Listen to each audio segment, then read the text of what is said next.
The rain in Seattle didn't fall. It was inflicted. It battered the slate roof of the Anderson estate with a rhythmic, punishing violence that had persisted for 3 days straight, turning the manicured lawns into weeping marshlands and the sky into a bruised expanse of charcoal and slate.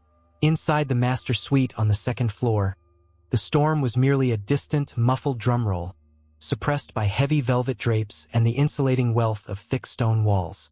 Here, the air was still, heavy with the cloying scent of stale lavender, rubbing alcohol, and the unmistakable metallic tang of slow decay.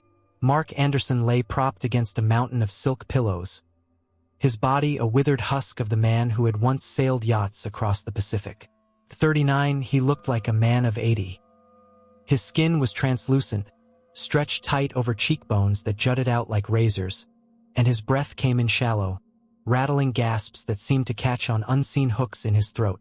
Elena sat in the wingback chair by the window, her silhouette framed by the faint sliver of gray light bleeding through the curtains. She had been there for 6 hours, watching the rise and fall of her husband's chest, terrified that if she looked away, the rhythm would stop. She felt a profound, aching uselessness deep in her bones. She was his wife, his partner, the woman who had promised to love him in sickness and in health. Yet in the sprawling, shadow-filled room, she felt like a spectator. The heavy oak door creaked open, breaking the vigil. David entered. He moved with the quiet, predatory grace of a man who owned the space he occupied. He was Mark's older brother by 5 years, but in that moment, the disparity seemed spanning decades. David was vibrant, immaculate in a pressed charcoal vest and a white shirt with sleeves rolled precisely to the elbows. He carried a silver tray with the reverence of a priest carrying a sacrament. On it sat a porcelain cup, a small glass vial, and a single, perfectly folded napkin. "How is he?" David asked, his voice a soft baritone that seemed to vibrate through the floorboards. He didn't look at Elena. His eyes were locked on the invalid in the bed. "The same," Elena whispered, rubbing her tired eyes. "He woke up once. He said the room was spinning.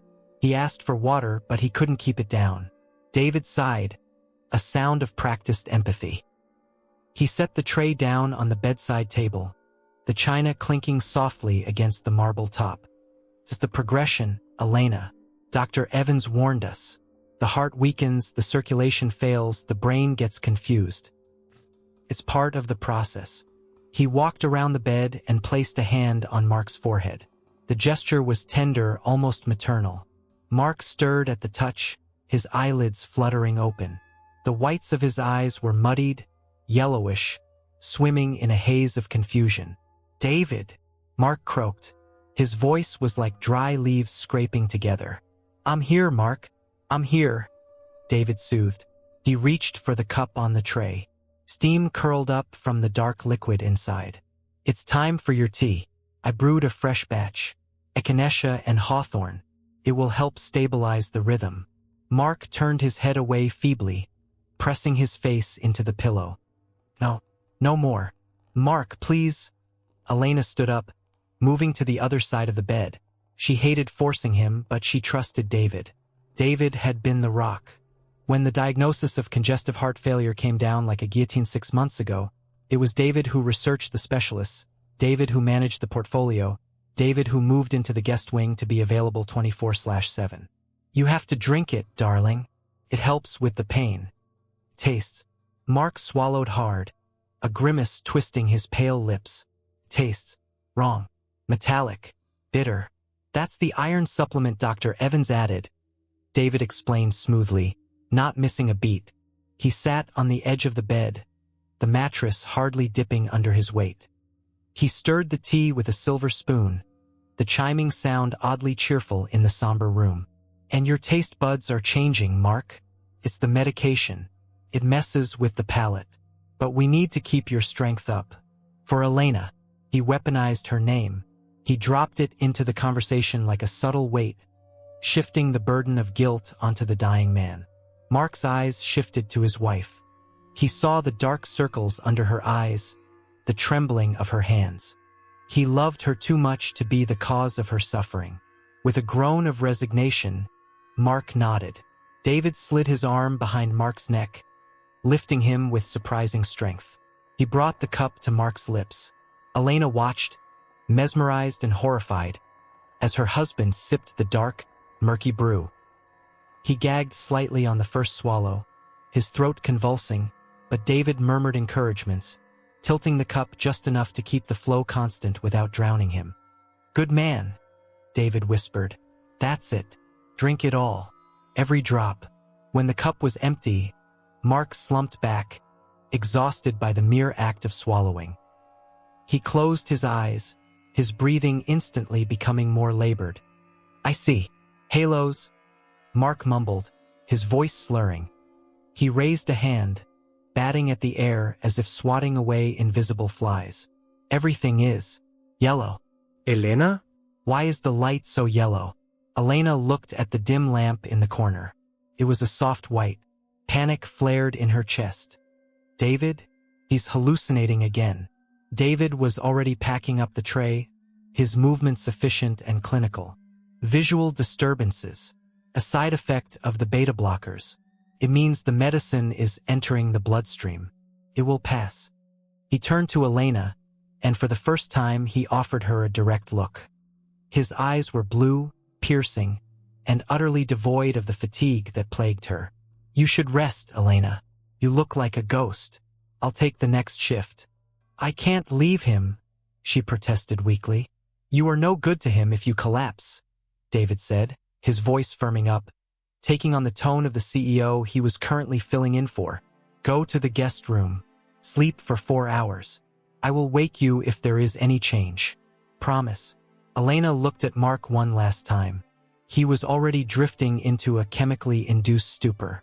She bent down and kissed his clammy forehead. His skin tasted of salt and sickness. "I love you, Mark," she whispered. He didn't answer. Elena left the room, the heavy door clicking shut behind her with the finality of a coffin lid. As she walked down the long, portrait-lined hallway, she didn't see David inside the room. She didn't see him walk to the window and pour the remaining dregs of the tea into a potted fern. She didn't see him take a handkerchief and wipe the rim of the cup.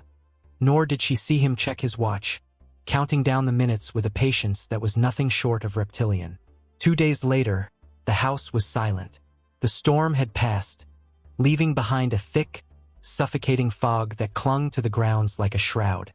Dr. Evans stood at the foot of the bed, snapping his stethoscope into his medical bag. He was a nervous man with a sheen of sweat permanently affixed to his upper lip, a man who always seemed to be looking for an exit. "His heart is giving out, Mrs. Anderson," Evans said, refusing to meet her gaze. "The arrhythmia is uncontrollable. The fibrillation is just too much strain. Do something." Elena screamed, clutching Mark's hand. His fingers were blue, cold. "You're a doctor. Give him a shot. Use the defibrillator." "It would be cruel, Elena," David intervened. He stood behind her, his hands resting heavily on her shoulders, anchoring her in place. "His body is tired. We have to let him go." "No," Elena sobbed, burying her face in the sheets. On the bed, Mark Anderson arched his back. His eyes flew open, wide and terrified. He wasn't looking at Elena. He wasn't looking at the ceiling. He was looking straight at David. His mouth opened, trying to form words. "Dir." A spasm racked his body. His chest heaved once, twice, a violent struggle for air that didn't exist. And then he went still. The monitor by the bed, which had been beeping a chaotic, frantic rhythm, suddenly emitted a long, high-pitched tone that sliced through the room. Elena's world fractured. She felt a scream tear from her throat, raw and primal, but it sounded distant, as if coming from someone else. She felt David's arms wrap around her, pulling her into a stiff embrace. "It's over," David whispered into her ear. "He's at peace now. He's not in pain anymore." Elena collapsed against him, sobbing uncontrollably, blinded by grief. She didn't see the look David exchanged with Dr. Evans. A nod, a subtle, almost imperceptible confirmation. Evans quickly signed the death certificate he had pre-filled on the clipboard. "Cause of death, acute myocardial infarction secondary to chronic congestive heart failure. Time blurred. The days that followed were a montage of gray faces and black clothes. The funeral was a grand affair, fitting for a titan of industry. It was held at the family plot, a Gothic mausoleum on a hill overlooking the weeping city. Hundreds of people attended, business partners, rivals, distant relatives who hadn't visited in years but now smelled blood in the water. It rained again. Of course, it did. Elena stood by the open grave holding a single white rose. She felt numb, medicated. David had given her something to help with the nerves, and it made the world feel like it was wrapped in cotton wool. She watched the mahogany casket descend into the wet earth. It looked so heavy, so final. David stood next to her, holding a large black umbrella that shielded them both. He looked the part of the grieving patriarch perfectly. He shook hands. He accepted condolences. He spoke in hushed, solemn tones about legacy and carrying the torch. Mark was the heart of this family, David told a weeping aunt. I only hope I can honor his memory by protecting what he built. Elena felt a flash of irritation cut through her fog. Protecting what he built. Mark hadn't built the company to be protected. He built it to be innovative, to be kind. David spoke of it like a fortress to be commanded.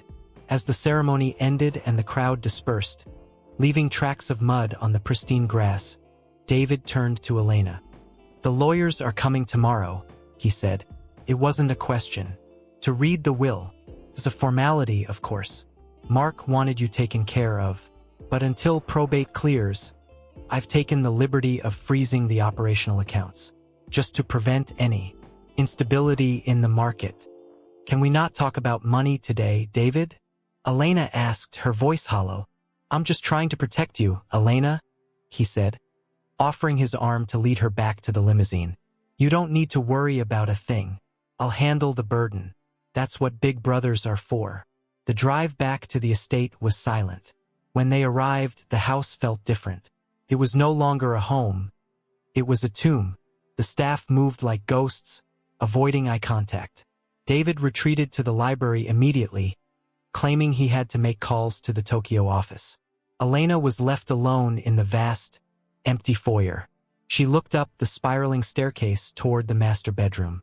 She couldn't go back in there. Not yet. She wandered into the hallway, aimless. The silence was pressing in on her ears. She needed noise. She needed distraction. She needed to scrub the smell of sickness out of her life. She found herself in the mudroom, staring at the rows of coats and shoes. Mark's favorite hiking boots were there, caked in dried mud from their last trip to the Cascades. A year ago, before the heart failure began, before the world turned yellow, a sudden manic energy seized her. She couldn't look at these things. She couldn't look at the boots that would never walk again, the coats that would never be worn. She needed to purge. She grabbed a cardboard box from the recycling stack and fell to her knees. She began pulling shoes off the rack, throwing them into the box with frantic, jerky movements. Tears blurred her vision, hot and stinging. She grabbed a pair of old loafers, then the running shoes, and then the heavy winter boots. As she yanked the left boot from the shelf, something fell out. It hit the floor with a dull thud. Elena froze. She wiped her eyes, sniffing loudly in the quiet room. Lying on the Persian rug was a small, black moleskine notebook. The leather was worn at the corners, the elastic band stretched out. She recognized it immediately. Mark used to carry it everywhere to jot down business ideas, sketches, random thoughts, but he hadn't used it in months, or so she thought. Her hands trembling, Elena reached out and picked it up. Felt heavy, not with weight, but with significance. She opened the cover. The first few pages were mundane shipping logistics, birthday reminders. But as she flipped toward the end, the handwriting changed. It went from Mark's confident, sweeping script to a shaky, jagged scrawl. The ink was different too. Smudged, pressed hard into the paper as if written in desperation. She sat back on her heels, the cold floor seeping through her dress, and began to read the final entry. The silence of the house seemed to deepen, the air growing colder. as the voice of her dead husband rose from the paper to whisper a truth she was never meant to find. The mudroom was cold, but the chill that seized Elena's body had nothing to do with the draft seeping in from the garden. It was a subterranean cold, rising from the marrow of her bones, radiating outward until her fingers felt like frozen twigs wrapped around the small, leather-bound book. The silence of the house, previously merely oppressive, now felt predatory. It was as if the walls themselves were holding their breath, waiting to see what she would do. She opened the notebook to the last used page. The spine cracked, a sharp sound that made her jump. Her heart hammered against her ribs, a frantic bird trapped in a cage. She knew she shouldn't be reading this. It felt like a violation, an intrusion into the private suffering of the man she had just buried. But the memory of the boot hitting the floor, the weight of it, the secrecy of it, pushed her past the guilt. The handwriting on the final pages was barely recognizable. Mark had possessed a flowing architectural script, precise and confident. This was the scrawl of a man fighting his own nervous system. The letters were jagged, deeply indented into the paper, trailing off at steep angles. October 14th. The yellow is back. It's everywhere today. I looked at Elena this morning and she looked like she was burning, a halo of sulfur around her head. I wanted to tell her, but the words got stuck. My tongue feels too big for my mouth. Elena's breath hitched. She remembered that day. He had stared at her with such intensity, his eyes wide and watery. She had thought it was fear of death. Now she realized he was seeing a world she couldn't perceive. October 16th. Nausea. Worse than the chemo scare last year. Can't keep water down. David says it's the progression. He says the heart isn't pumping enough blood to the stomach. He's so patient. He sat with me for 3 hours while I dry heaved into the bucket. He wiped my face. Why does he smile like that when he thinks I'm sleeping? Elena read the line twice. Why does he smile like that? A shiver traced the length of her spine. She turned the page. The entries became sporadic, undated, frantic bursts of consciousness. The tea. It's the tea. It tastes like chewing on pennies. Metallic. Bitter. I told David it tastes wrong. He said he added iron. But iron doesn't make your heart skip beats like a stone on water. Iron doesn't make the room breathe. I saw the bottle. Just a flash. In his pocket. Small. Glass. Not a prescription bottle. He poured it in when he thought I was looking at the birds. Am I going crazy? Is this the lack of oxygen? I don't trust him. God help me, I don't trust my own brother. I need to call. The writing trailed off into a long, ink-heavy streak, as if the pen had slipped from his hand as he passed out. Elena stared at the ink streak. It was a scream on paper. Elena?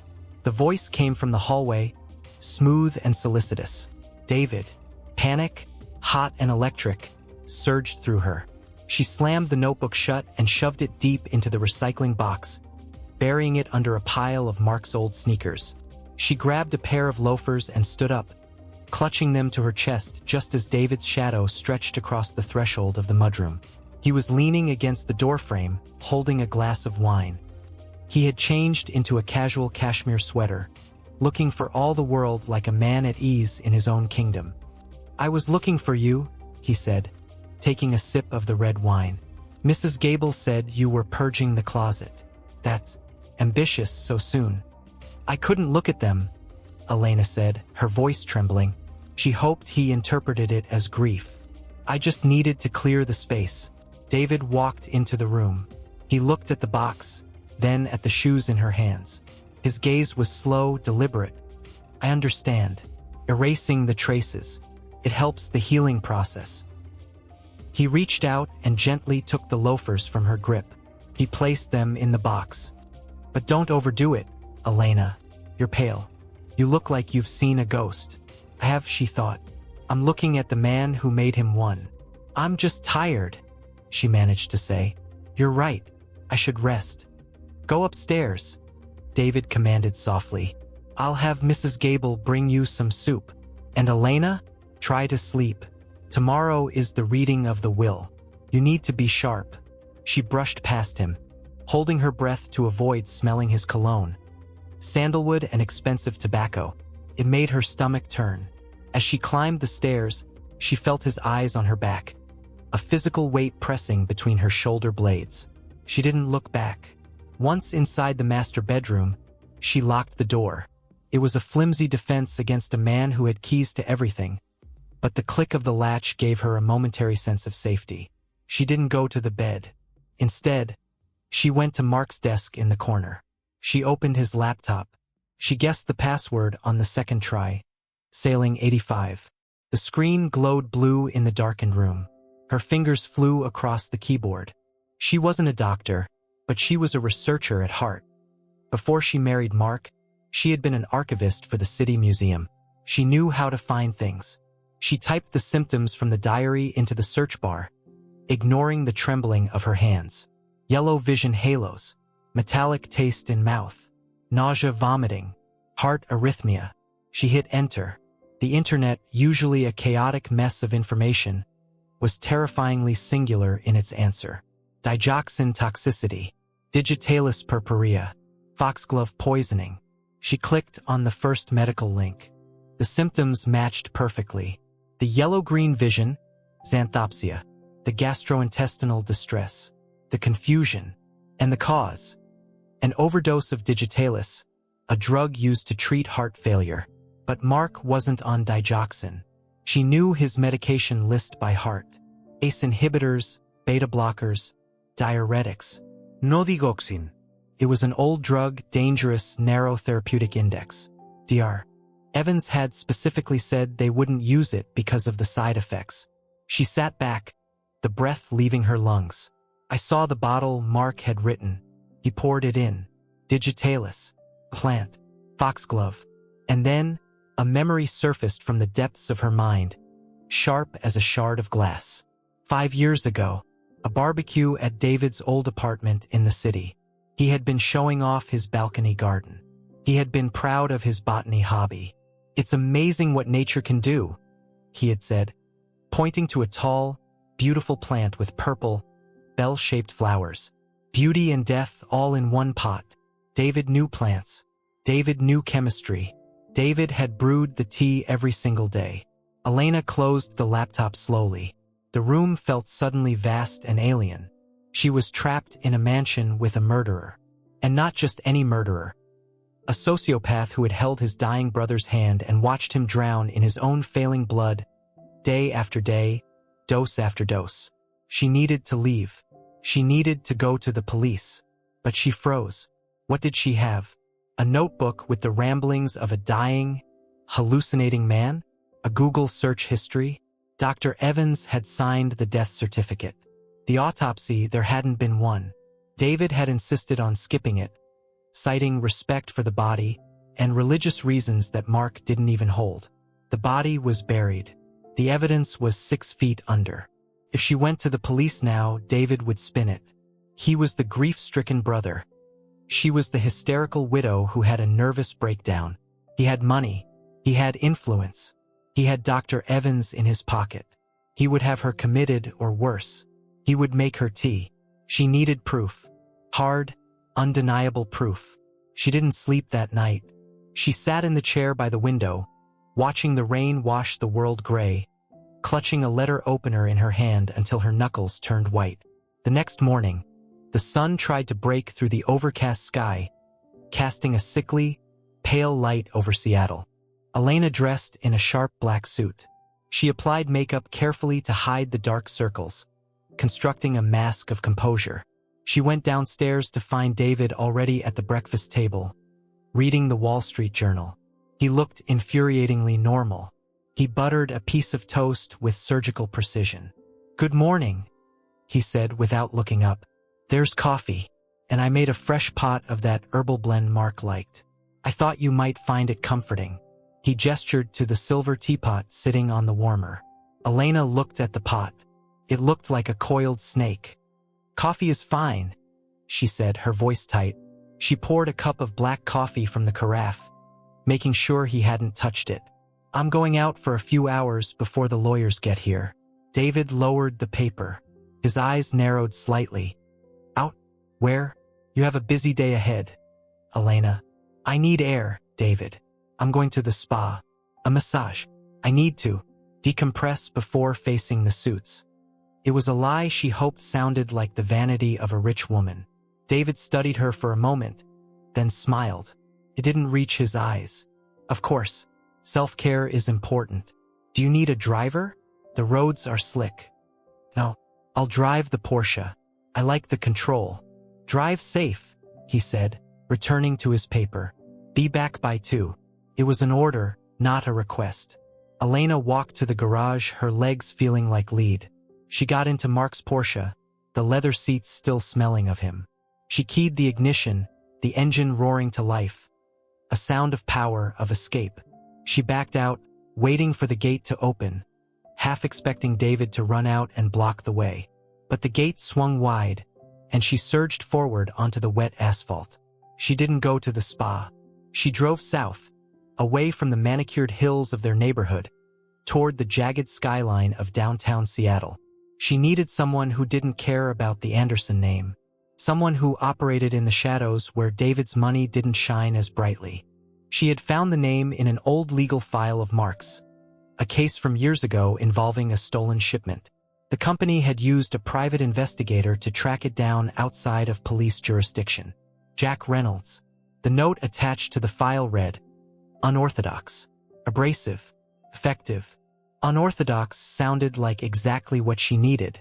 The address led her to Pioneer Square, but not the gentrified part with the art galleries. This was the edge, where the cobblestones were slick with grime and the buildings smelled of saltwater and neglect. She parked the Porsche between a delivery truck and a dumpster, the sleek German engineering looking absurdly out of place. The building was a narrow brick structure that had survived the Great Fire and probably hadn't been cleaned since. A faded sign on the frosted glass of the second-floor window read, Reynolds Investigations. Elena climbed the stairs. The stairwell smelled of wet wool and stale cigarette smoke. She reached the door and hesitated. This was insane. This was something from a movie, not her life. She was Elena Anderson, a curator, a wife. She wasn't a noir heroine hiring a gumshoe. But then she remembered the yellow haze. She remembered Mark's hand trembling as he wrote his final words. She knocked. It's unlocked. A voice bellowed from inside. It sounded like gravel in a blender. Elena pushed the door open. The office was exactly as she had feared, and strangely, exactly what she had hoped for. A metal desk that had seen better decades dominated the center of the room, piled high with manila folders and takeout containers. A filing cabinet in the corner was dented, as if someone had kicked it. A ceiling fan wobbled precariously overhead, slicing through the stagnant air. Sitting behind the desk was a man who looked like he had been carved out of granite and left out in the rain. Jack Reynolds was in his mid-40s, with a face that was a map of bad decisions and hard nights. He had a shadow of stubble, gray streaking his temples, and eyes that were sharp, cynical, and currently focused on a lukewarm cup of coffee. He looked up as Elena entered. His gaze swept over her. The tailored suit, the pearls, the nervous hands. He didn't stand up. If you're looking for the divorce attorney, he's down the hall on the left, Jack said, his voice flat. If you're selling insurance, I'm broke. I'm not looking for a divorce, Elena said, closing the door behind her to shut out the noise of the street. And I'm not selling anything. I want to hire you. Jack leaned back in his chair, the springs groaning in protest. He took a sip of his coffee and grimaced. I don't do domestic surveillance anymore, lady. I don't catch cheating husbands. Too much screaming, not enough pay. My husband isn't cheating, Elena said, stepping further into the room. She clutched her purse tighter. He's dead. Jack paused. He set the mug down. The cynicism in his eyes dimmed, replaced by a flicker of professional curiosity. Sorry for your loss, but I'm not a medium either. What do you need a PI for? I need to prove he was murdered. Jack let out a short, dry laugh. He picked up a pen and started twirling it. Murdered. Let me guess. He was rich, he died suddenly, the cops called it natural causes, but you just know in your heart it wasn't. Now you want me to chase shadows so you can sleep at night. He shook his head. Go home. Mrs. I didn't catch the name. Anderson. Elena Anderson. Jack stopped twirling the pen. Anderson? As in Anderson Shipping? Yes. He whistled low. Okay, so you have money. That explains the shoes. But the cops don't mess up cases with names like yours attached. If Mark Anderson was murdered, half the precinct would be on it.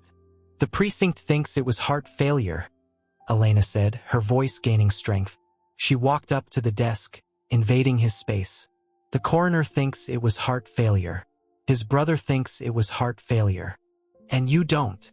I know it wasn't. Elena opened her purse. She didn't take out a checkbook. She took out the notebook. She placed it on the messy desk, right on top of a stain that looked like ketchup. Read the last entry, she commanded. Jack looked at the book, then at her.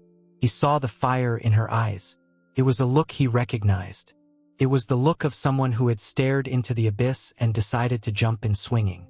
He sighed, picked up the notebook, and flipped to the marker she had left. He read in silence. The room was quiet, save for the hum of the refrigerator in the corner and the distant wail of a siren. When Jack finished, he didn't mock her. He didn't laugh. He closed the book gently and looked at her with a renewed assessment. Digitalis, he said. It wasn't a question. You know it. I was a cop for 15 years. I've seen poisonings. They're nasty and rare. He tapped the cover of the book. Yellow vision. Xanthopsia. It's a classic sign. Van Gogh had it, they say. Too much foxglove for his epilepsy. My husband didn't have epilepsy, Elena said. And he didn't take heart medication until his brother took over his care. Jack leaned forward, his elbows on the desk. The brother, David Anderson, the one who's been all over the news talking about the tragic loss? He has gambling debts, Elena said rapidly, spilling the information she had rehearsed in the car. I saw letters. He's desperate. If Mark died, the trust reverts to the surviving male heir until any children come of age. We don't have children. David gets control of everything. Jack rubbed his chin. Motive, money. Means, the T. Opportunity. Living in the house. He nodded slowly. It fits, but it's circumstantial. This notebook? A defense lawyer would tear it apart. Hallucinations of a dying man. Paranoia caused by hypoxia. It's not proof, Mrs. Anderson. It's a tragedy, but it's not evidence. I know, Elena said. She reached into her purse again. This time, she pulled out a thick envelope. She placed it next to the notebook. That's $5,000 in cash. A retainer. Jack looked at the envelope. He didn't touch it. I don't need you to believe me yet, Elena said, her voice dropping to a whisper. I need you to get the proof. Mark was treated at the Bayside Private Clinic. Dr. Evans. He's an old friend of David's. I think he falsified the medical records. I think he buried the toxicology report. Jack raised an eyebrow. You want me to break into a medical clinic? I want you to find the truth. I can't go there. They know me. David watches my every move. But you're invisible. You're unorthodox. Jack smirked. You did your homework. I have nothing left to lose, Mr. Reynolds. Only the truth. Jack stared at her for a long moment. He saw the desperation, yes, but he also saw the steel underneath. She wasn't just a grieving widow throwing money at a problem. She was a woman who was waking up. He reached out and took the envelope. He didn't count it. He tossed it into a drawer. Call me Jack, he said, standing up. He grabbed a battered trench coat from the rack. And put that notebook somewhere safe. If what you say is true, that's not a diary anymore. It's a death warrant. Where are we going? Elena asked, surprised by the sudden shift. You are going back to your mansion, Jack said, checking his revolver in his shoulder holster. A habit from the old days. You're going to play the grieving widow. You're going to drink tea, fake it, and you're going to smile at your brother-in-law. You buy me time. And you? Jack opened the door, the gray light of the city spilling in. I'm going to go see a doctor. I hear Dr. Evans has a very interesting filing system. Elena felt a wave of relief so strong it almost buckled her knees. She wasn't alone anymore. "Thank you," she breathed. "Don't thank me yet," Jack grunted, ushering her out. "Thank me when we put cuffs on the bastard. Now go. And for God's sake, don't let him make you any more drinks." As Elena walked back to her car, the rain began to fall again. But this time, it didn't feel like a punishment. It felt like a cleansing. The yellow haze was lifting, replaced by the stark, gray reality of the fight ahead. She got into the Porsche, checked her face in the mirror, noting the fierce set of her jaw, and drove back toward the lion's den, ready to play her part. The Bayside Private Clinic sat on a bluff overlooking the Puget Sound, a sleek structure of glass and steel that looked less like a hospital and more like a mausoleum for the wealthy. It was midnight, and the rain had evolved from a drizzle into a horizontal sheet of water that hammered against the windshield of Jack Reynolds' unmarked sedan. He sat in the dark of the parking lot, watching the security guard make his rounds. The beam of the flashlight cut through the deluge, sweeping over the pristine landscaping before the guard retreated into the warmth of the lobby. Jack checked his watch. 12:04 a.m. Shift change was at midnight, but the relief guard was late, or the guy inside was pulling a double. Either way, the rhythm was off. Jack hated when the rhythm was off. He adjusted the collar of his coat, feeling the cold dampness seep into his neck. He wasn't playing the insurance auditor tonight. That cover would take too long to set up, and Elena Anderson didn't have time. Tonight, he was just a ghost. He slipped out of the car, moving with a surprising lightness for a man of his size. He didn't go for the front door. He skirted the perimeter, hugging the shadows of the rhododendron bushes until he reached the service entrance near the loading dock. This was where the medical waste went out and the supplies came in. It was also where the digital lock was slightly older than the biometric scanners at the front. Jack pulled a small device from his pocket, a bypass tool he'd confiscated from a car thief back in his precinct days. He slotted it over the keypad. The numbers flickered, cycling rapidly. Click. The magnetic lock disengaged with a heavy thud. Jack slipped inside, closing the door softly behind him, instantly enveloped by the smell of antiseptic and floor wax.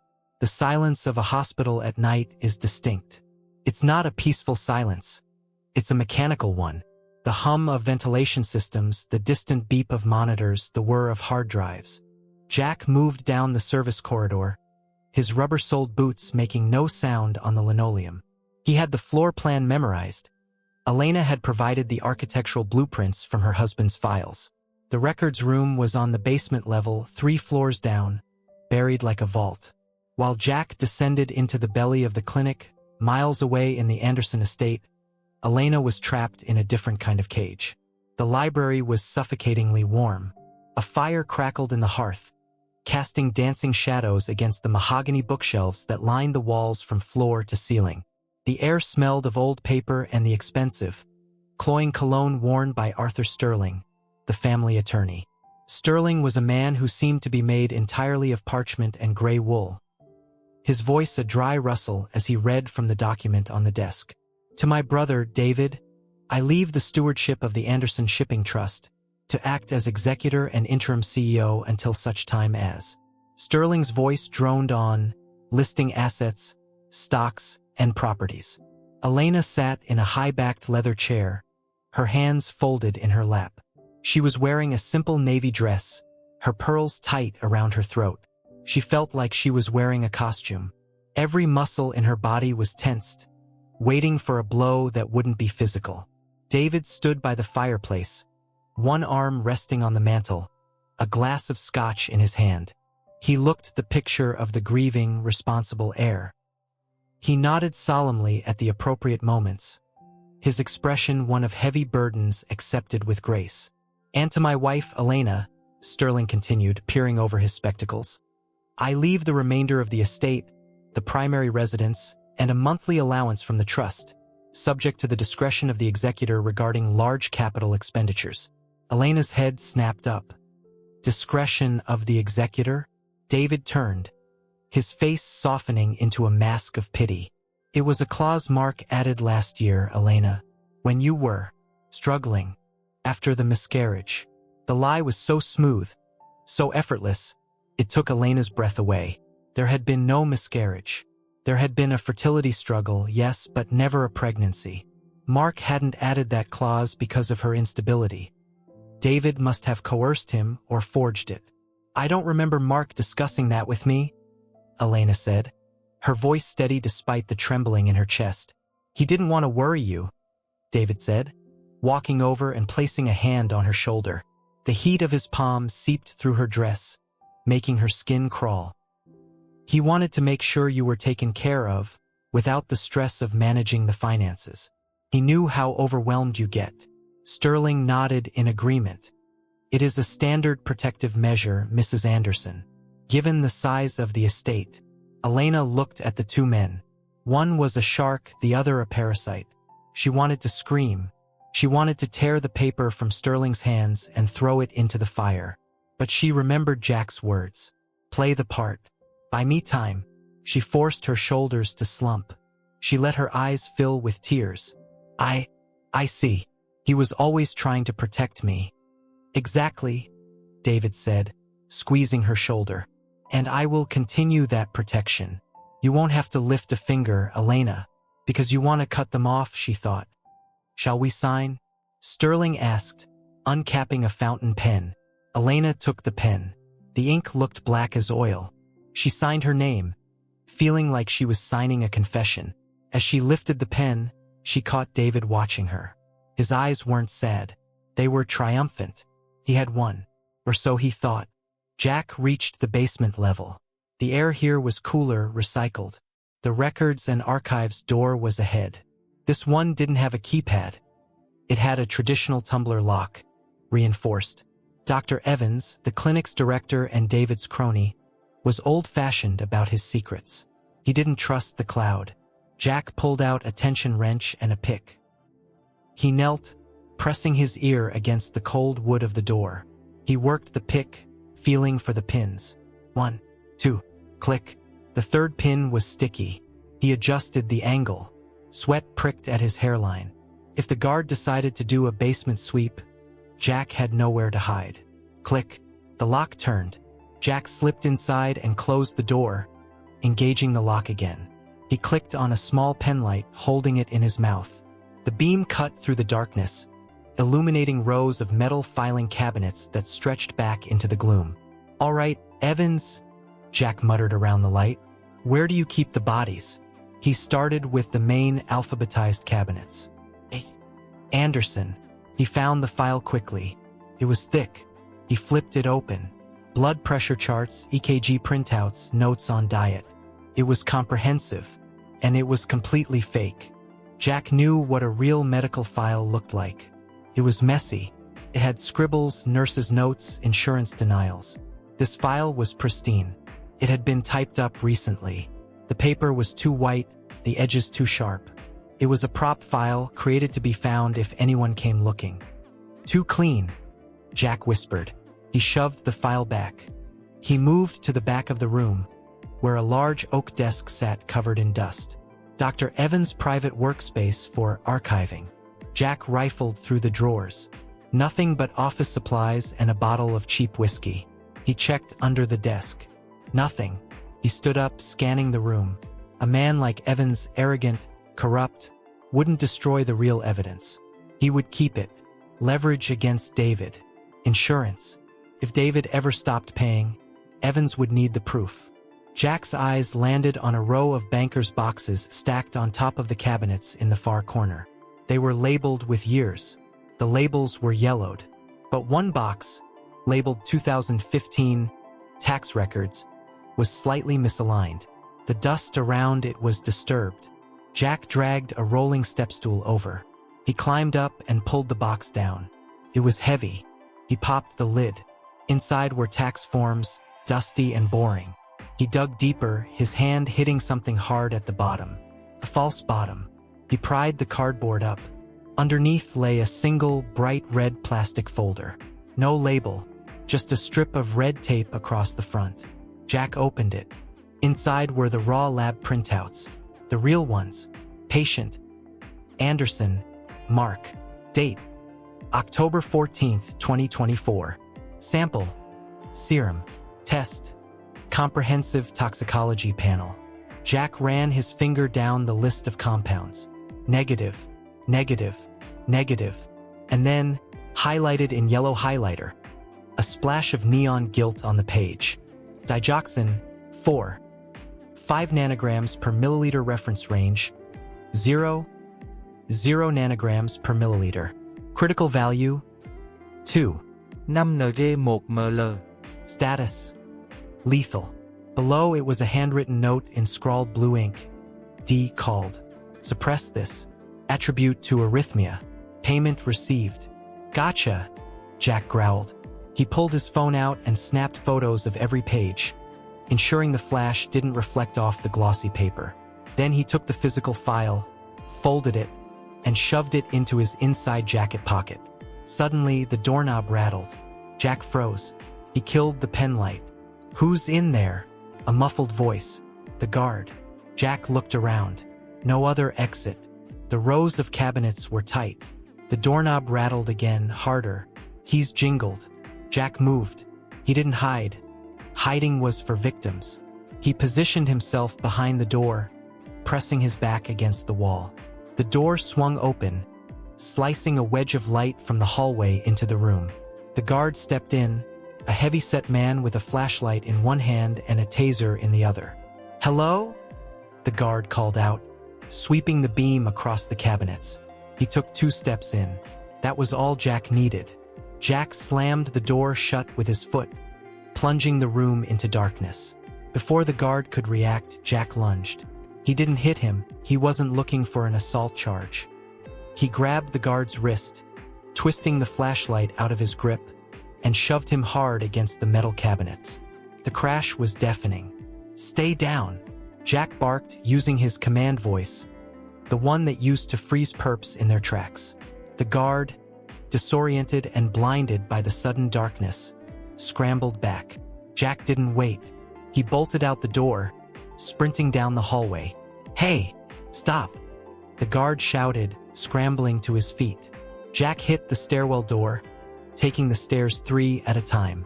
His lungs burned, but the adrenaline was a rocket beneath his skin.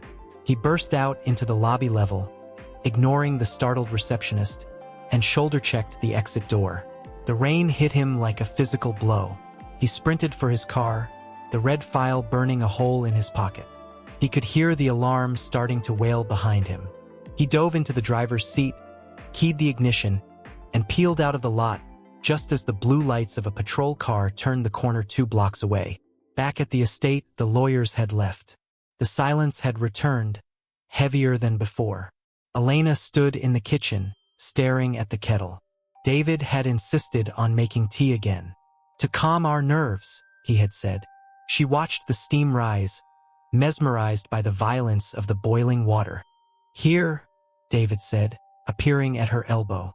He held out a delicate floral cup. Elena flinked. She looked at the liquid.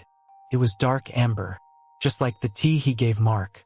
I'm not thirsty, David," she said, backing away until her hips hit the granite island. "Don't be silly, Elena. You're shaking. You need this." David's voice had lost its softness. It was hard now, edged with impatience. He took a step closer, holding the cup out like an offering or a weapon. "Drink it. It's a family recipe." I said no. Elena knocked the cup from his hand. It shattered against the floor. The hot liquid splashed onto David's expensive Italian shoes. The sound of the breaking china was shocking in the quiet kitchen. David looked down at the mess, then up at her. His face went blank, terrifyingly void of emotion. "That was incredibly rude, Elena. I know what you did." The words tumbled out before she could stop them. The pressure in her chest was too great. "I know about the digoxin. I know about the gambling. I know you killed him." The silence that followed stretched for an eternity. The refrigerator hummed. The rain lashed the windows. David didn't scream. He didn't deny it. He smiled. A slow, spreading smile that chilled Elena to her core. "You have a vivid imagination," he said softly. "Grief does terrible things to the mind. Paranoia. Hysteria. Dr. Evans warned me this might happen. He stepped over the broken porcelain, closing the distance between them. Who are you going to tell? Elena? The police?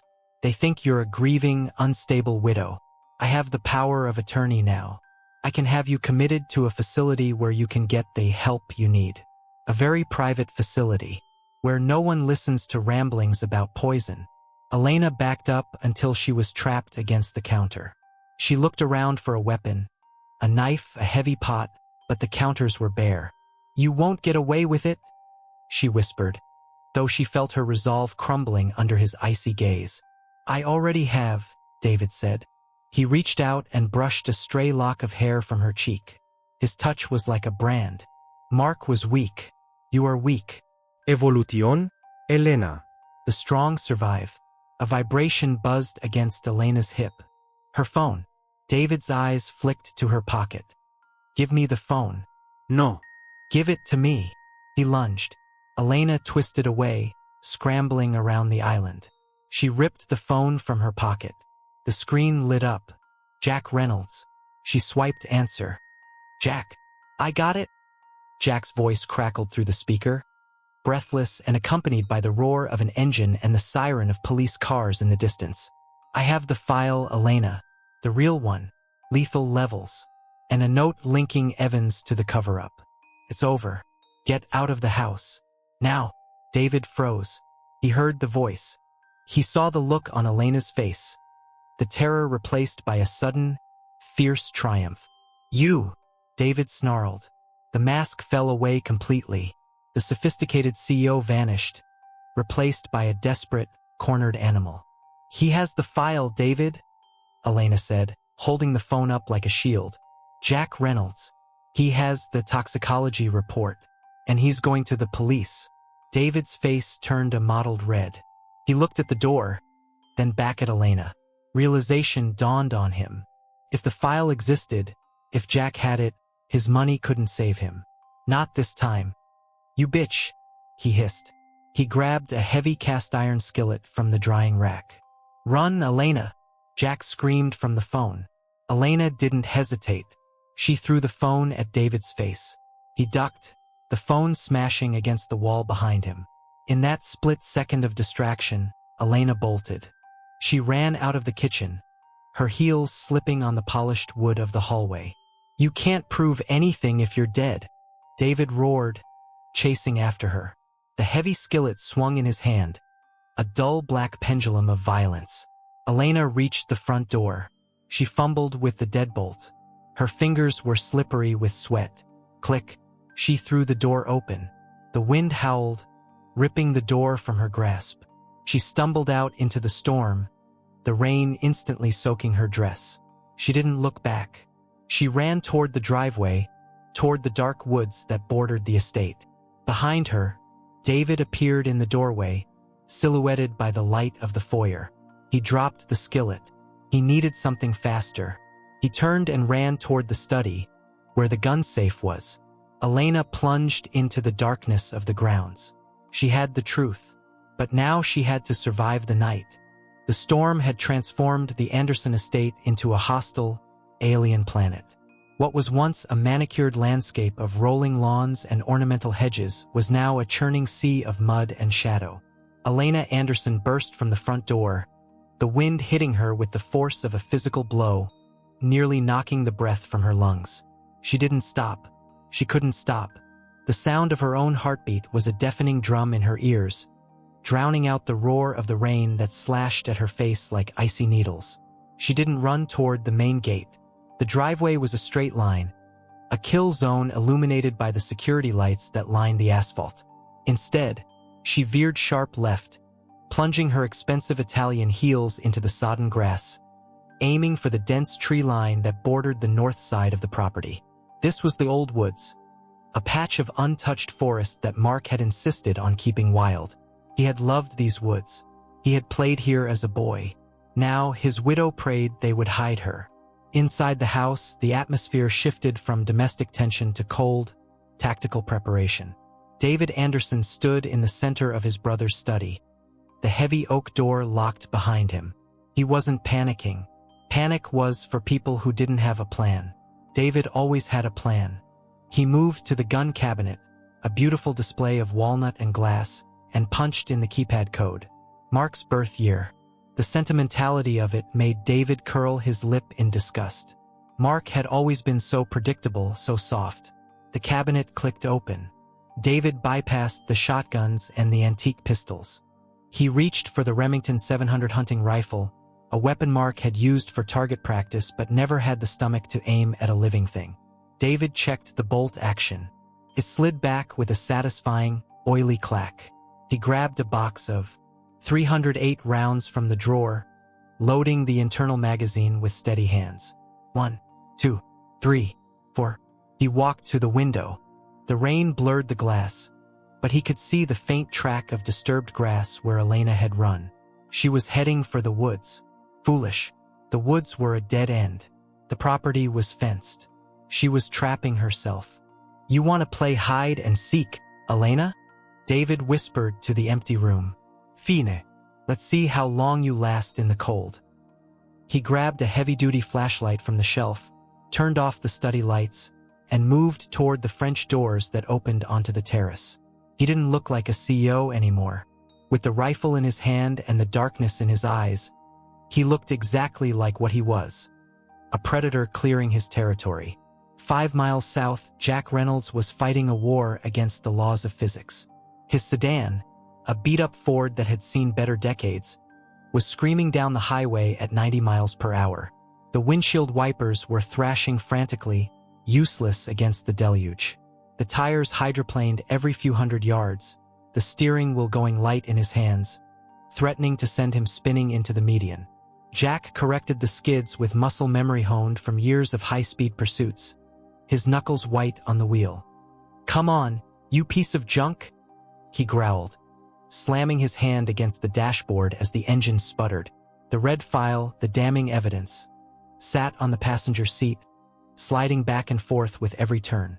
But the file was useless if Elena was dead. Jack knew men like David Anderson. He had arrested them, interrogated them. They were the most dangerous kind of criminals because they believed they were righteous. They didn't see themselves as villains. They saw themselves as problem solvers. And right now, Elena was a problem. He grabbed his phone, hitting redial on the 911 dispatch. "This is dispatch. State your emergency." "This is Reynolds again. I told you, there's an active shooter situation at the Anderson estate. 4400 Skyline Drive. Sir, units are en route. The storm has caused multiple accidents on the I-5. ETA is 15 minutes. 15 minutes, she's dead," Jack shouted, throwing the phone onto the seat. He saw the exit for Skyline Drive coming up fast. He didn't brake. He drifted the car across 2 lanes, the rear end swinging out, clipping a reflector post before straightening out on the off-ramp. He floored the gas. The engine roared in protest, but the car surged forward into the black mouth of the winding country road. Elena's shoes were gone. She had kicked them off somewhere near the rose garden when the heels sank into the mud, trapping her.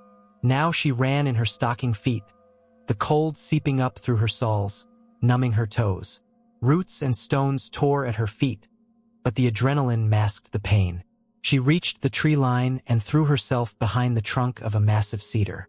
She pressed her back against the rough bark, gasping for air, her chest heaving so hard she thought her ribs might crack. The darkness here was absolute. The canopy of ancient trees blocked out the ambient light from the house, turning the forest into a cavern of shadows. She listened. At first, there was only the wind, a high, keening wail through the branches, and the relentless patter of rain on millions of leaves. Then she heard it. Click. The sound of a latch opening. The French doors on the terrace. Then, a beam of light sliced through the rain, cutting a stark white cone through the darkness. It swept across the lawn, illuminating the rain as if it were static on a television screen. The light paused at the rose garden, lingering on her discarded shoes. Elena clamped a hand over her mouth to stifle a sob. He found the trail. Elena.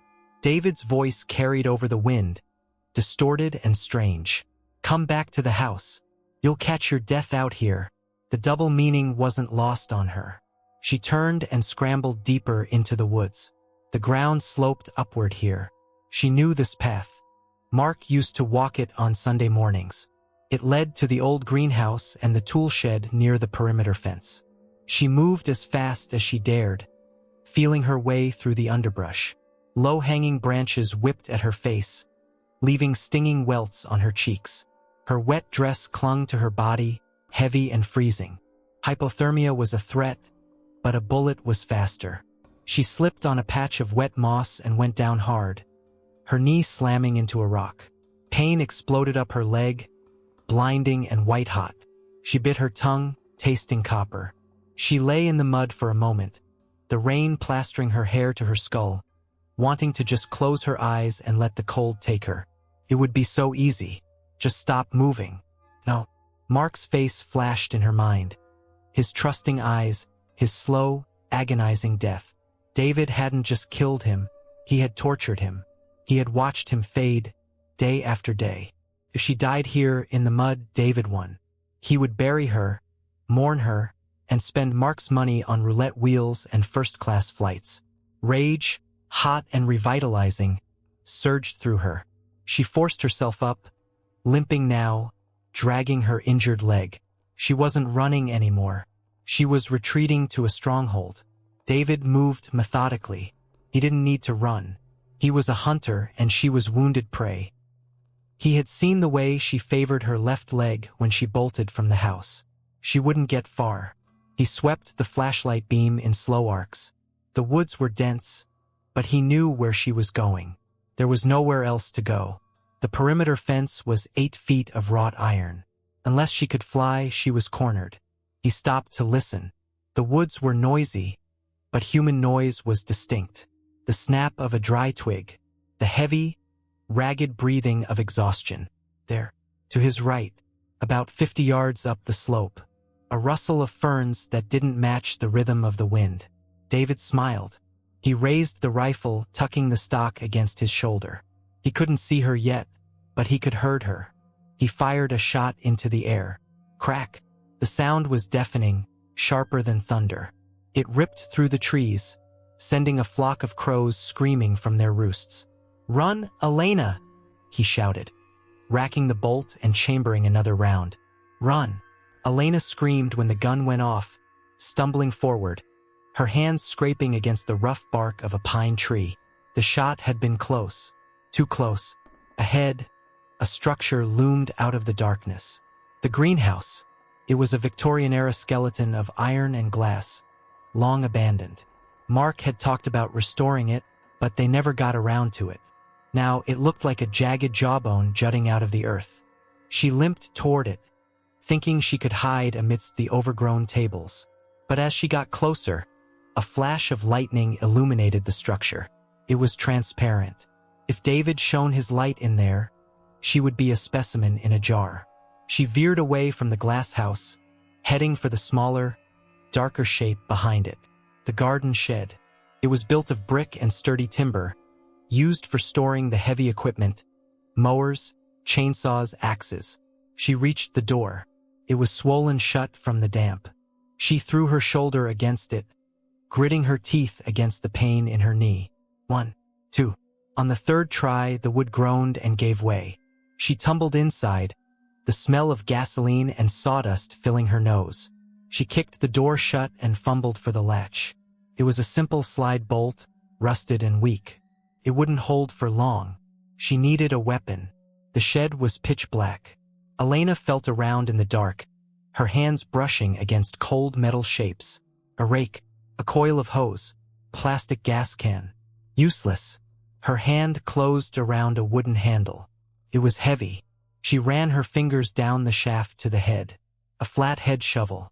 It wasn't a gun, but it was solid steel. She gripped it with both hands, her knuckles white. She retreated to the back of the shed, crouching behind an old riding lawnmower. She held the shovel across her chest like a shield. Outside, the footsteps stopped. Jack's Ford screeched to a halt at the main gate of the Anderson estate. The iron gates were closed, locked tight. "Damn it!" Jack yelled. He threw the car into reverse, backed up 20 feet, and then shifted into drive. He floored it. The car engine whined, a high-pitched scream of protest. He aimed for the center seam of the gates. Crunch. The impact threw Jack forward against his seatbelt, the airbag deploying in a cloud of white dust that filled the cabin. The metal gates groaned and buckled, the lock shattering, but they didn't fly open. They just bent inward, leaving a gap barely wide enough for a person. Jack punched the deflated airbag out of his face, coughing. He grabbed his revolver from the holster and kicked his door open. He squeezed through the gap in the gates, ignoring the jagged metal that tore at his trench coat. The estate was huge. He didn't know where they were. "Elena!" he roared, his voice competing with the thunder. Then he heard it, the echo of a gunshot rolling down from the woods. He didn't need a map anymore. He started running toward the tree line, his flashlight dancing wildly ahead of him, his heart hammering a frantic rhythm against his ribs. David stood outside the shed. He could see the fresh mud on the handle of the door. He could see the dark smear where her shoulder had hit the wood. "I know you're in there, Elena," he said, his voice conversational, almost pleasant. He stood 10 feet back, the rifle trained on the door. "There's no back exit. I checked the blueprints years ago." Inside, Elena held her breath. Tears streamed down her face, mixing with the rain and mud, but she didn't make a sound. "You know, this is really your fault," David continued, raising his voice slightly so she could hear him over the rain. "If you had just signed the papers, if you had just been the quiet, grieving widow I needed you to be, none of this would be happening. You could have lived a very comfortable life. I would have taken care of you." He took a step closer. "But you had to dig. You had to pry, just like Mark." He started asking questions about the accounts, about the transfers to the Cayman Islands. He didn't understand that I was saving the company. I took risks he was too scared to take. Elena listened, her grip on the shovel tightening. He was confessing. He was rewriting history to make himself the hero. "Mark was going to ruin us," David shouted, his composure cracking. "He was going to sell the fleet, our grandfather's legacy. Couldn't let him do it. I had to stop him. It was a mercy, Elena. I saved the family name." He fired a shot. The bullet punched through the wooden door, splintering the timber. It whizzed past Elena's head, embedding itself in the wall behind her with a dull thud. She flinched, biting back a scream. "Come out, Elena. Don't make me burn it down. There's plenty of gasoline in there, isn't there?" Elena looked at the red plastic jerry can a few feet away. He was right. If he fired at that, the fumes would ignite. The shed would become an oven. She had to move. She couldn't wait for him to come in. She had to surprise him. She looked at the door. The bullet hole was near the latch. He was aiming for the lock. She stood up, ignoring the screaming pain in her knee. She positioned herself to the side of the door, raising the shovel high over her head. "I'm coming out," she screamed. "Don't shoot. Please, David. I'll sign the papers." David lowered the rifle slightly. He smiled. Submission. That was what he wanted. "Good girl," he muttered. "Hands where I can see them. Slow." Elena kicked the latch open. David tensed, his finger on the trigger. But Elena didn't walk out. Instead, she grabbed the heavy riding mower battery sitting on the shelf next to her and hurled it through the open doorway with all her remaining strength. The black box flew out into the rain. David, reacting on instinct to the sudden movement, swung the rifle and fired. Bang! The bullet shattered the battery casing, acid and plastic exploding in the mud. In that split second, while the echo of the shot still hung in the air and David was racking the bolt for the next round, Elena charged. She didn't look like a victim. With her hair wild, her dress torn, and mud streaked across her face like war paint, she looked like a fury unleashed. She swung the shovel with a primal scream. David looked up, his eyes widening. He tried to bring the rifle barrel up to block. Clang. The flat of the shovel connected with the barrel of the rifle, knocking it from David's hands. The gun spun away into the wet grass. David stumbled back, slipping on the mud. Elena didn't stop. She swung again, this time aiming for his head. David threw his arm up. The shovel blade slammed into his forearm. A sickening crack of bone breaking. "Arg!" David howled, clutching his arm. But he was big and he was desperate. He lunged forward, tackling Elena around the waist. They went down hard into the mud. The shovel flew from her hands. It was a chaotic, brutal struggle. David was heavier, stronger. He pinned her down, his good hand closing around her throat. His face was inches from hers, contorted with pain and rage. Rainwater dripped from his nose onto hers. "You ungrateful bitch," he spat, squeezing. Elena clawed at his face, her nails gouging deep furrows in his cheeks. She kicked and bucked, but his weight was immovable. Black spots began to dance in her vision. Not the yellow haze of poison, but the dark curtain of suffocation. David grunted. "Just die." Elena's hand scrambled in the mud beside her head. Her fingers brushed against something cold and heavy. A rock, a brick. She grabbed it. With a final burst of desperate energy, she swung it sideways, smashing it into David's ear. He roared in pain, his grip loosening for a fraction of a second. Elena sucked in a ragged breath. She kneed him in the groin, hard. He doubled over, rolling off her.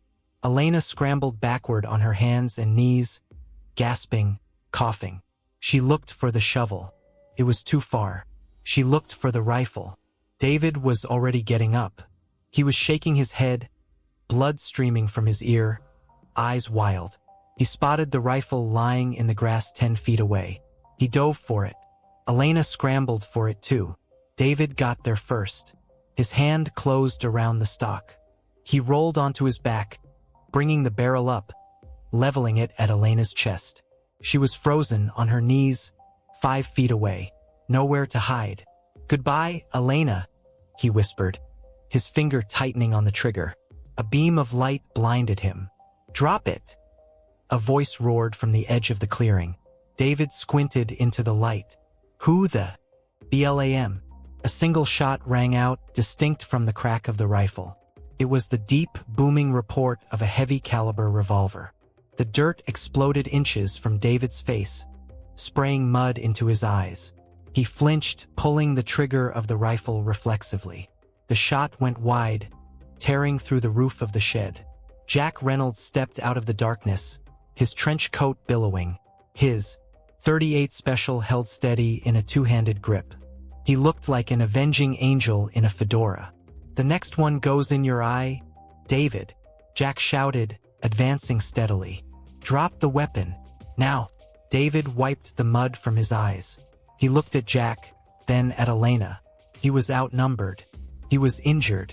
But he was holding a high-powered rifle against a man with a snub-nosed revolver at 20 yards. David laughed. A wet, gurgling sound. "You're the detective," David sneered. "The washed-up cop. You think you can take me?" "I don't think," Jack said, his voice cold as the grave. "I know. Put it down or I turn your head into a canoe." David shifted his aim from Elena to Jack. "Jack, look out!" Elena screamed. David fired. Jack dove to the side, rolling into the mud as the bullet chewed up the ground where he had been standing. David scrambled to his feet, clutching the rifle. He didn't fire again. He turned and ran, not toward the house, toward the woods, deeper into the dark. Jack scrambled up, mud covering his face. He looked at Elena. "You okay?" Elena nodded, clutching her throat, coughing. "Go, get him." Jack hesitated, looking at her bruises, her torn dress. "I'm fine," she screamed, pointing at the retreating figure. "Finish this." Jack nodded once. He turned and sprinted after David, disappearing into the black throat of the forest. Elena slumped against the wall of the shed, the rain washing the blood from her hands. She was alive, but the night wasn't over. The forest did not surrender its secrets easily. It was a tangled, chaotic web of ancient cedar roots and thorny underbrush, now slick with a slurry of mud and decaying pine needles that made every step a gamble against gravity. Jack Reynolds ran with the reckless momentum of a man who knew the odds were bleeding out with every passing second. The beam of his flashlight cut frantic, jerky arcs through the blackness, illuminating flashes of wet bark and swaying ferns that looked like grasping hands. He couldn't see David, but he could hear him. The heavy, crashing sounds of a large man moving without grace, driven by pain and panic. Jack's lungs burned as if he were inhaling broken glass. The cold air of the storm scraped against his throat, but he pushed the sensation down, compartmentalizing the physical misery just as he had done for 15 years on the force. He focused on the tracks. A slid mark in the mud here, a broken branch there, a smear of blood on a pale birch trunk that looked like black oil in the dim light. David was wounded, a broken arm, maybe ribs. He was desperate, and a desperate man with a high-powered rifle was infinitely more dangerous than a professional soldier. A soldier calculated. A desperate man just reacted. Behind him, back at the shattered remains of the garden shed, Elena Anderson pulled herself up from the mud. Her body screamed in protest.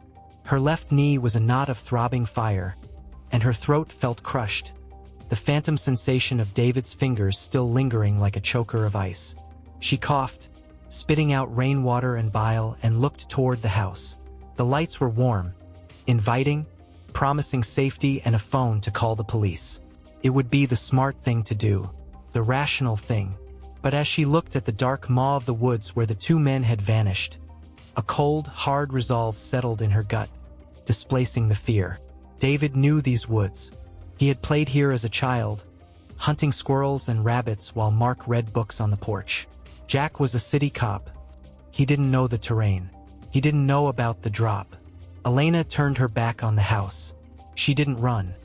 She couldn't anymore, but she moved with a limping, grim determination, following the path of broken ferns. She knew where David was going. There was only one place the trail led, one place where the land simply gave up and fell into the sea. The promontory.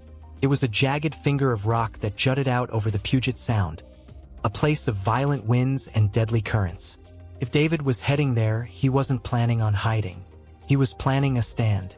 Ahead in the dark, the terrain began to change.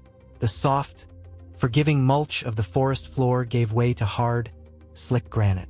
The trees thinned out, becoming stunted and wind-twisted, their branches growing horizontally away from the biting ocean gales. The roar of the wind changed pitch, deepening into a guttural bellow that vibrated in Jack's chest. He could smell the salt now, sharp and stinging, mixing with the metallic scent of ozone. Jack slowed down, killing his flashlight. Being a beacon in the dark was a good way to catch a 308 round in the chest. He moved in a crouch, using the lightning flashes to navigate.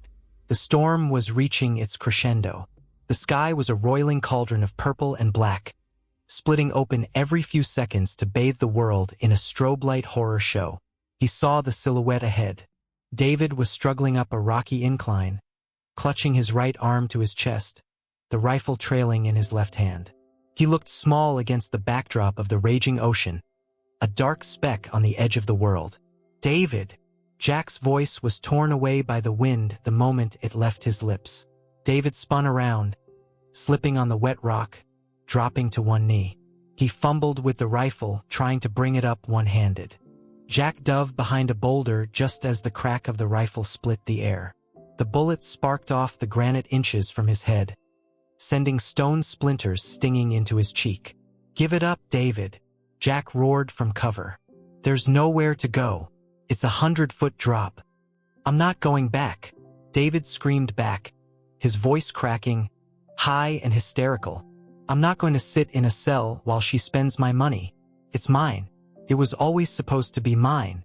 Jack drew a breath, checking the cylinder of his revolver. 3 rounds left. He hadn't reloaded after the shot at the shed. Stupid. Amateur. He peered around the edge of the rock.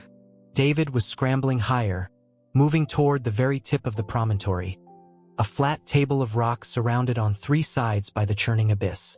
Jack broke cover, sprinting across the open gap, zigzagging to throw off David's aim.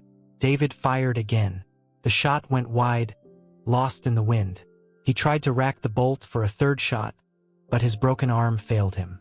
He screamed in frustration, using his knees to clamp the gun, struggling to chamber the round.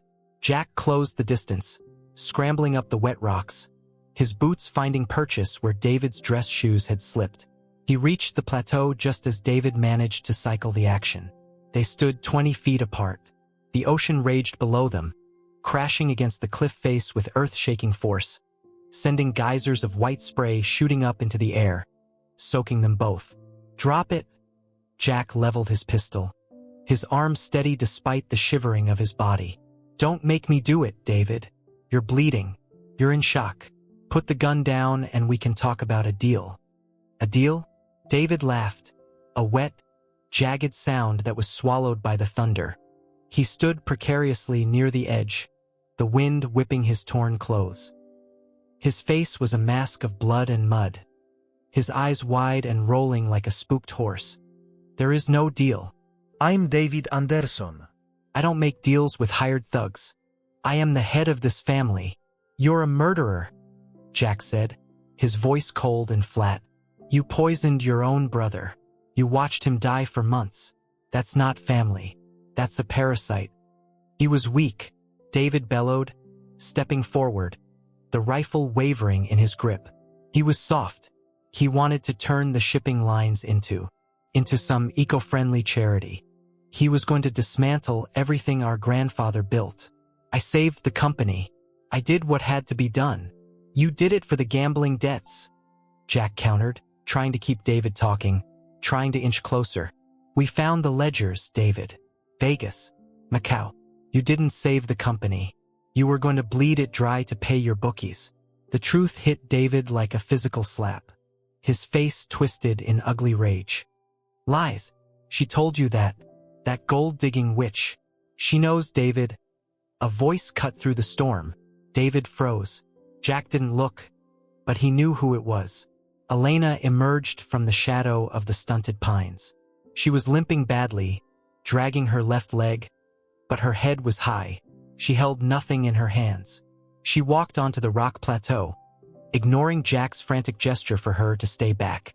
"Elena, get down," Jack shouted. "No," Elena said, her voice surprisingly calm, carrying an authority that cut through the wind. She looked at David. "I'm tired of hiding from you, David. I'm tired of being afraid." David swung the rifle toward her. You ruined everything. If you had just stayed stupid. If you had just grieved." "But I didn't," Elena said, stepping closer. The rain plastered her hair to her skull, revealing the sharp, hard lines of her face. She looked like a statue carved from the cliff itself. "I loved him. That's what you never understood. You thought I married him for the money, because that's the only reason you do anything. But I loved him, and I knew him. I knew he wasn't weak. He was pathetic." David spat. "He begged me for help. He trusted me. He trusted his brother," Elena corrected. "And you betrayed him in the vilest way possible. You used his trust as a weapon. That doesn't make you strong, David. It makes you small. It makes you a coward." David roared, a sound of pure, impotent fury. He raised the rifle, aiming directly at Elena's chest. Shut up, or I'll kill you." "Do it," Elena challenged, spreading her arms. "Shoot me, and then what? Jack shoots you, or the police arrive, or you jump. It ends the same way, David. You lose. Mark wins. Because even dead, he's twice the man you are." Jack saw the muscles in David's finger tighten. He didn't wait. "Hey!" Jack shouted, stepping sideways to draw fire. David flinched, his focus splitting between the two targets. The indecision was fatal. In his injured, manic state, he tried to pivot too quickly on the slick, moss-covered granite. His right foot, clad in the expensive leather sole of a dress shoe, found no friction. He slipped. The rifle discharged, the bullet slamming into the rock at Elena's feet, sending a spray of stone chips into her legs. David's arms flailed wildly, seeking balance that wasn't there. He dropped the gun. He scrambled, his fingernails clawing at the wet stone, leaving long, pale scratches. But gravity was a relentless judge. He slid backward. His eyes met Elena's for one brief, suspended second. In them, she saw no remorse, only a terrified, childlike confusion. He looked like a man waking up from a dream to find himself falling. "Help me!" he screamed. Jack lunged forward, throwing himself flat on the rock, reaching out a hand. He caught David's left wrist just as he went over the lip of the cliff. The jolt nearly pulled Jack over the edge. He grunted, slamming his chest against the stone, digging his toes into a crack in the rock. His shoulder socket screamed in protest. David dangled over the abyss. Below him, 50 feet down, the ocean churned and boiled, black water smashing against jagged teeth of rock. The spray soaked him instantly. "Pull me up," David shrieked, kicking his legs in the empty air. "Jack, pull me up. I'll pay you. I'll give you double. Anything." Jack gritted his teeth, his face red with exertion. He was strong, but David was a big man, and the rain made his skin as slippery as an eel. "Grab my other hand. Reach." David tried to reach up with his broken right arm, but he screamed in agony and let it drop. "I can't. It's broken. Pull me." Elena crawled to the edge. She looked down at the man who had murdered her husband. She saw the terror in his face. She saw the monster reduced to meat and bone. Elena. David pleaded, his eyes locking onto hers. "Please, tell him to pull me up. We're family. Mark wouldn't want this." Elena stared at him. The wind whipped her hair across her face. She thought of the yellow haze. She thought of the metallic taste. She thought of Mark, wasting away in that bed while David smiled and poured the tea. "Mark isn't here," Elena whispered. "Jack," she said, looking at the detective. "Don't let go." Jack wasn't listening to the moral debate. He was listening to his own body failing.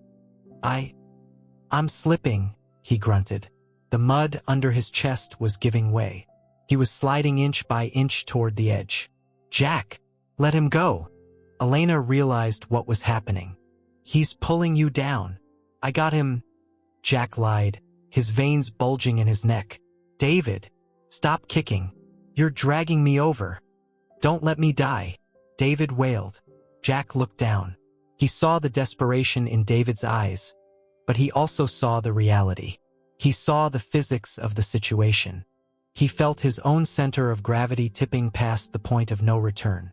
If he held on for another 5 seconds, they would both go into the soup. He looked at David. "I can't pull you up, David. You have to climb." "I can't." "Then I'm sorry."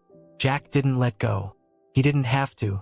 The wet fabric of David's sleeve, strained beyond its limit, tore with a sharp rip. David's hand, slick with rain and sweat, slid out of Jack's grip like oil. There was a moment of suspension, where David seemed to hang in the air, his mouth open in a silent "oh." Then he fell. He didn't scream on the way down. He just vanished into the dark, churning chaos below. A second later, there was a sound. Not a splash, but a dull, heavy thud against the rocks, instantly swallowed by the roar of the next wave. Jack collapsed back onto the plateau, gasping for air, clutching his chest. He rolled away from the edge, his body shaking uncontrollably. Elena sat perfectly still on the wet rock. She stared at the spot where David had been. She didn't look down. She didn't need to see the body. She knew the ocean. She knew the rocks. No one survived that drop in a storm like this. Slowly, the adrenaline began to recede, leaving behind a cold, hollow ache. The rain continued to fall, but the thunder was moving off into the distance, rolling away like the drums of a retreating army. Jack pushed himself up to a sitting position. He wiped the mud from his face. He looked at Elena. "He slipped," Jack said, his voice raspy. "I tried." "I know," Elena said softly. She looked at her hands. They were trembling, stained with mud and blood.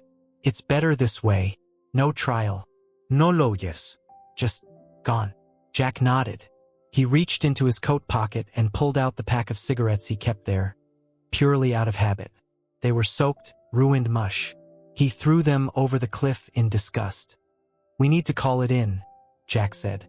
"The cops are probably at the gate by now. wondering how to get past the wreckage I made of your fence. Elena let out a short, hysterical laugh.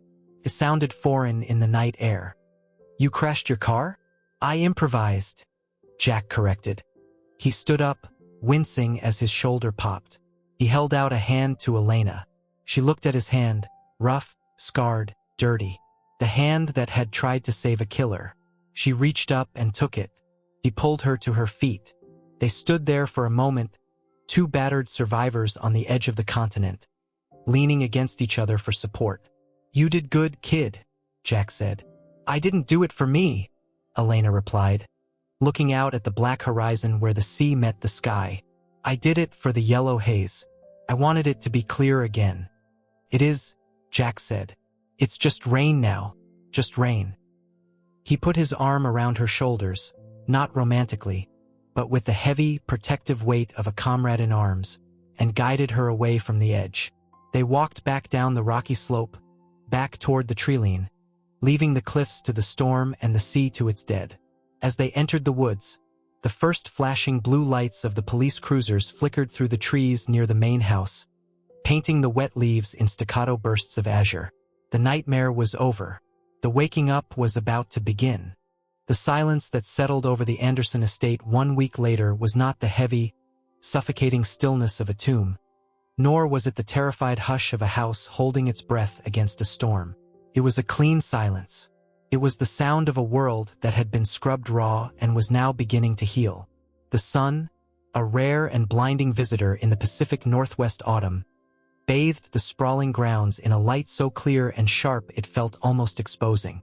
It glinted off the puddles that still lingered in the dips of the gravel driveway and turned the raindrops clinging to the hemlock needles into hanging diamonds. Elena Anderson sat on the terrace, a cup of black coffee steaming in her hands. She was wrapped in a thick, cream-colored cardigan that swallowed her slender frame, her legs tucked beneath her on the teak lounge chair. Her left knee was wrapped in an ace bandage, propped up on a cushion, a dull throb that served as a constant, grounding reminder of the night the world ended and began again. She watched a team of contractors working at the main gate. The twisted wrought iron, mangled by the impact of Jack's sedan, had been cut away, leaving a gaping hole that looked like a missing tooth. They were installing a new gate, something simpler, less imposing. She liked the idea of being able to see out and of letting people see in. The fortress mentality had died with David. David. The name no longer sparked the jolt of electric terror it had 7 days ago. Now it just summoned a hollow, pitying ache. The Coast Guard had found the body 2 days after the storm, washed up on a jagged stretch of coastline 5 miles north. The autopsy confirmed what Jack had suspected. Blunt force trauma from the fall, drowning. But the toxicology report, ironically the very thing David had tried to hide in Mark's case, revealed high levels of adrenaline and cortisol. He had died terrified. He had died alone. Elena took a sip of coffee. It was rich, dark, and bitter in the way coffee should be. Clean, not metallic. She hadn't touched tea since that night. She doubted she ever would again. The sound of tires crushing gravel drew her attention. A nondescript gray sedan, a rental, pulled through the gap in the gate, navigating slowly past the construction trucks. It wound its way up the drive, parking next to the fountain that was finally running clear again after being clogged with storm debris. Jack Reynolds stepped out. He looked different in the daylight. The trench coat was gone, replaced by a brown leather jacket that had seen better years but fit him like a second skin. He was wearing a clean button-down shirt, tucked in. The shadow of stubble was still there. Some things never changed, but the exhaustion that had been etched into his features like deep crevices had softened. His arm was in a sling, a souvenir from the wrestling match on the cliff's edge. Elena set her cup down and stood up, wincing slightly as she put weight on her bad knee. She walked to the edge of the terrace to meet him. "You're walking," Jack said as he climbed the stone steps. It was a statement, not a question. His eyes scanned her face, looking for the cracks in the porcelain. "Limping," Elena corrected, offering a small, tired smile. "But moving forward. How's the shoulder?" Jack tapped the sling with his good hand. "Dislocated.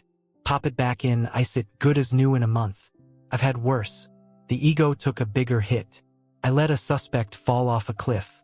You tried to save him, Elena said, her voice firm. I saw you, Jack. You almost went over with him. Don't rewrite history to make yourself the bad guy. You have a habit of doing that. Jack grunted, looking away toward the garden. Old habits. So, the police finished with the house? Mostly. They took the computer, the files from the safe. Dr. Evans is singing like a canary in exchange for a plea deal. He's giving them everything, the forged records, the kickbacks, the emails where David instructed him on the dosage. Elena leaned against the stone balustrade. It's undeniable, Jack. The narrative is set. David killed Mark for the insurance and the trust fund. I'm the victim. He's the villain. It's a clean story for the 6 o'clock news. And for you? Jack asked, turning his gaze back to her. Is it clean for you? Elena looked out at the ocean. The water was calm today, a sheet of hammered blue steel. Nothing about this is clean. I look at this house and I see him everywhere. I see Mark in the garden. I see David in the library. I see the ghost of myself, the naive woman who let her husband be murdered under her nose. Stop, Jack said. His voice was rough but not unkind. You didn't let it happen. You were gaslit by a professional sociopath. And when you woke up, you took him down. Most people, they would have just signed the papers. They would have taken the payout and moved to Paris. You fought a man with a rifle in a mudslide. Give yourself some credit. Elena let out a breath she felt she had been holding for months. I suppose. Coffee? Black. As strong as you have it. I made it myself, she said, turning back to the table. I fired the staff. All of them. Mrs. Gable, the gardener, the driver. I gave them generous severance, but I couldn't have them here. They were David's hires. They were part of the scenery when it happened. I need fresh air. She poured him a cup from the silver carafe. Jack took it, blowing on the steam. They sat in silence for a long moment, listening to the distant sound of the construction saws and the cry of seagulls. It was a comfortable silence, born of shared trauma and mutual respect. So, Jack said after a long sip, what happens to Anderson Shipping? The board wants to buy me out, Elena said. They think a widow can't run a logistics empire. They think I should take the life insurance and go quietly into the night. And I told them to go to hell, Elena said, a flash of the steel returning to her eyes. Mark loved that company. It wasn't just ships and containers to him, it was connecting people. David turned it into a ledger of debts and profits. I'm going to clean it out. I've already set up a meeting with the auditors. We're going to trace every penny David stole. It's going to be ugly. The stock will tank. But I don't care. Jack chuckled, a low rumble in his chest. You're going to scare the suits. Good. They should be scared. Elena reached for a manila envelope sitting on the table. She slid it across the glass surface toward him. This is for you. Jack eyed the envelope. We agreed on a fee, Elena. You already paid the retainer. Open it. Jack set his coffee down and picked up the envelope. He opened the flap and pulled out the check. He stared at it for a long time. His eyebrows shot up. Elena, he said slowly, this is a lot of zeros. This is 5 times what we discussed. It includes the car you wrecked, she said nonchalantly, and the medical bills for your shoulder, and hazard pay, and thank you. Jack tried to slide the check back. I can't take this. Feels like blood money. Elena reached out and covered his hand with hers. Her skin was warm against his rough knuckles. It's not blood money, Jack. It's life money. It's the money that David was going to steal. I'd rather it go to the man who saved my life than to a casino in Vegas. She squeezed his hand gently. Take it. Fix up your office. Or better yet, move out of that dump. Get a place with windows that actually open. Buy a boat. I don't care. Just take it. Jack looked at her, then down at the check, and finally nodded. He folded it carefully and put it in his breast pocket, close to his heart. Thank you. I was thinking of getting a dog. A rescue. Maybe this helps. A dog sounds good. Elena smiled. Something loyal. Jack finished his coffee and stood up. The meeting was coming to its natural end. They both knew that this was likely the last time they would see each other, at least in this capacity. They were from different worlds, the shipping heiress and the street-level PI. The bridge that connected them was built of adrenaline and rain, and now the sun was out. "I should go," Jack said. "I have a statement to give to the DA at 2. Jack." Elena stood up with him. "Will you be okay?" Jack adjusted his collar, looking toward his rental car. "I'm always okay, kid. I'm like a cockroach. I survive." He looked back at her, his expression softening into something rare and vulnerable. "But you, watch your back, Elena. You're swimming with sharks now. The board, the investors. They're not murderers like David, but they bite." "Let them bite," Elena said, lifting her chin. "I have thick skin now." Jack grinned. "Yeah, I guess you do." He hesitated, then extended his good hand. Elena ignored it. She stepped forward and hugged him. It was awkward. The sling was in the way, and Jack stiffened in surprise for a moment. But then he relaxed, patting her back gently with his good hand. He smelled of cheap soap and old leather, a smell that Elena found incredibly grounding. "Thank you," she whispered into his jacket, "for believing me when no one else would. You made it easy," Jack mumbled. "You had the fire."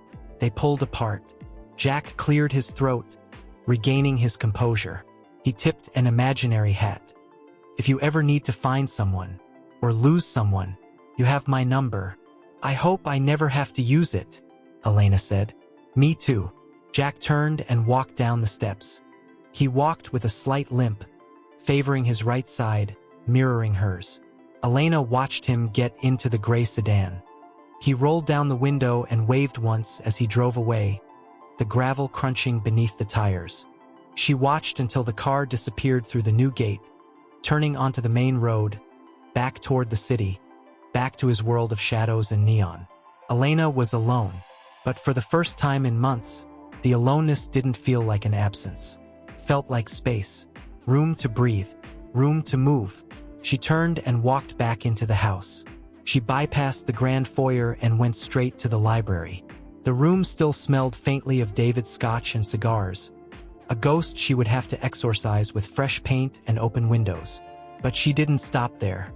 She walked to the large oak desk, Mark's desk. She sat in the heavy leather chair. It was too big for her, but she adjusted the height.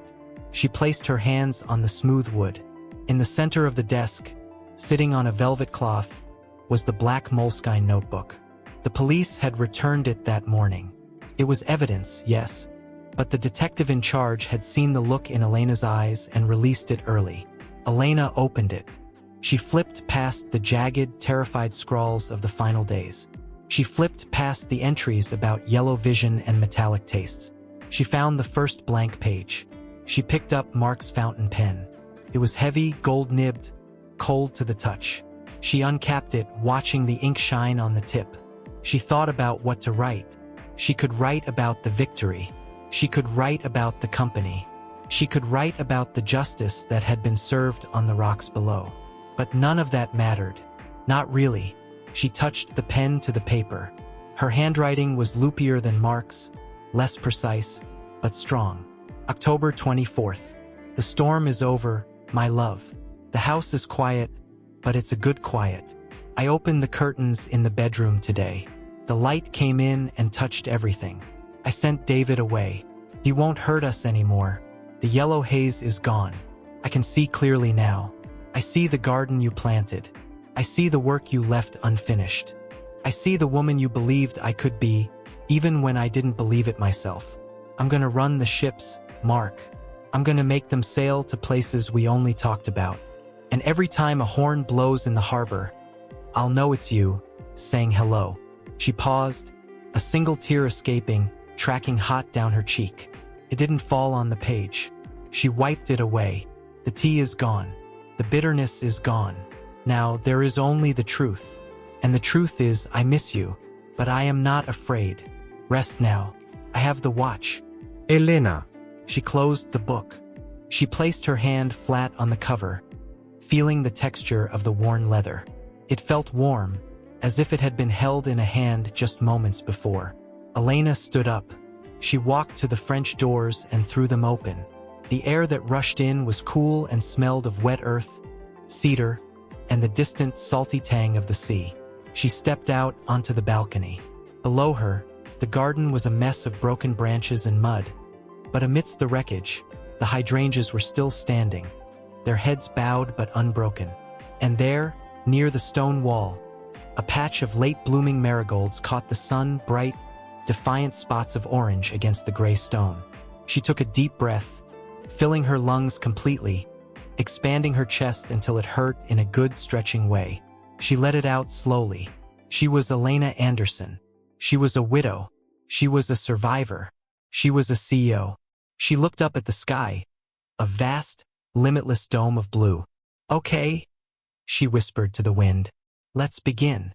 The camera pulls back slowly, rising up from the balcony, rising above the house with its new gate and its healing scars. It rises higher, over the tree line of the dark woods, over the jagged cliffs where the ocean beats an eternal rhythm against the stone. The estate grows smaller, a dollhouse in a kingdom of green and gray, until it is just a speck on the edge of the great, wide continent. And then fade to black.